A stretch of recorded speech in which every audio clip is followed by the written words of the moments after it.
debt to free cash flow ratio. To calculate this ratio requires that you first calculate the free cash flow of the company. The free cash flow is the amount of after-tax cash flow available to lenders after the business has met all operating expenses and paid for investments in net fixed assets and in net current assets.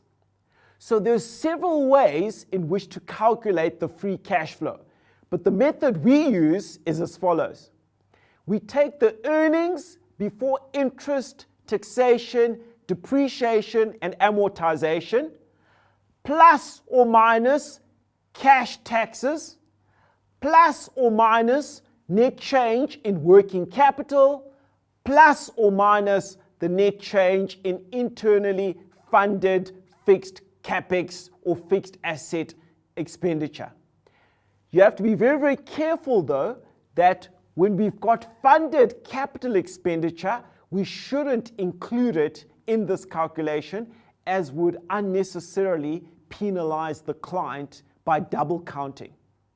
This coverage measure tells us about the business's ability to cover its total debt from its free cash flow in terms of how long, at the current rate of annual cash flow generation, it would take to repay the debt. The smaller the result, the better. The important thing again is to assess this trend over time. An increasing ratio wouldn't be a good sign and would require further investigation as to why it's happening and to get comfort that it's not going to compromise the lender if it continues on the same trajectory.